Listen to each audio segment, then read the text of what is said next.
This just in: Rudy Giuliani is conceding. This is in a court filing that he made defamatory statements about 2 Atlanta area election workers. Giuliani made the concession in an effort to resolve a lawsuit against him brought by Ruby Freeman and her daughter, Shaye. You'll remember them.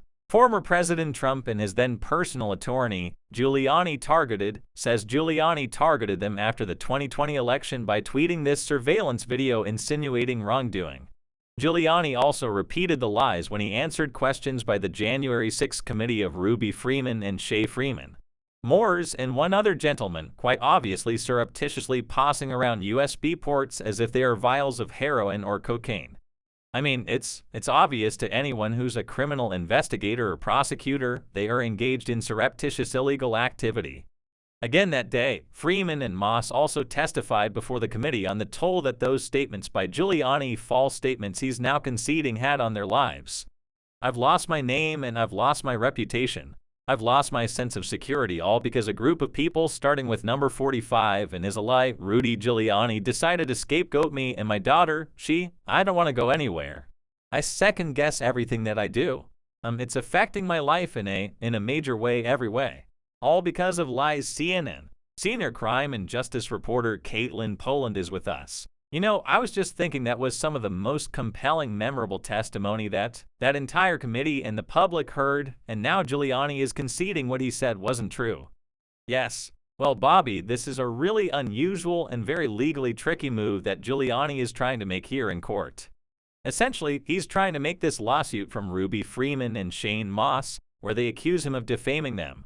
He's trying to make it go away. And the way he's doing that is that he's conceding that, yes, he did make these false statements about these women after the 2020 election.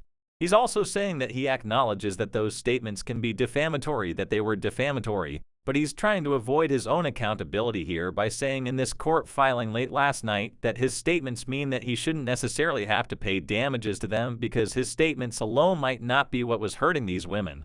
And also he's trying to say that what he was saying after the 2020 election is still protected speech, First Amendment, constitutionally protected speech.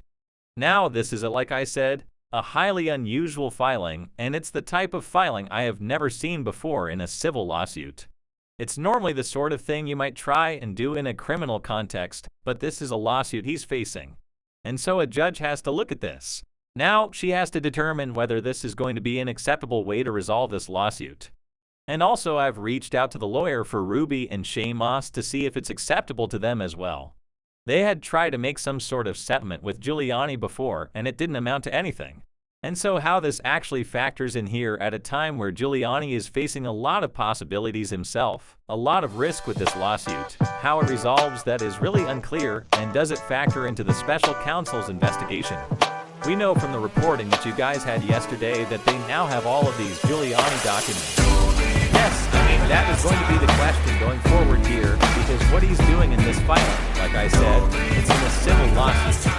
And so he keeps writing that he's making these concessions about making these statements, making these defamatory statements, making false statements about the 2020 election for the purposes of this litigation.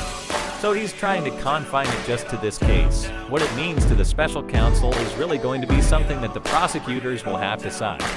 And of course, not only do they have all those documents from his close colleague Bernie Kerik, they also have sat down with Rudy Giuliani as investigators looking into criminal activity around the 2020 election.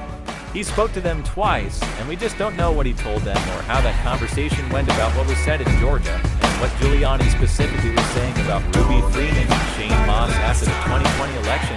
Caitlin Poland, thank you so much for the reporting. Ellie Honey is with us live. He's Rudy Giuliani is trying to cut his losses here. It is, as Caitlin said, remarkable to see someone in a defamation lawsuit admit, yes, what I said was false. This is one of his most despicable over-the-top lies. What he seems to be trying to do is limit this to this question of, was it constitutionally protected speech? You have a lot of range when it comes to First Amendment political speech, but I cannot even conceive of how you justify attacking innocent civilian co-workers falsely like this. So that further that he said it right, he wants to be protected, but he won't concede that these statements actually cause damage. That's where that's falling under, right? Hey, you can't prove that what I said actually made your life a living hell, even if you said it right. even though their lives were made living hells. He's going to blame other people. He's going to say, well, other people sort of said similar things about you and jumped on the bed. I mean, this is a sort of desperate, last second gasp to try to limit his own liability.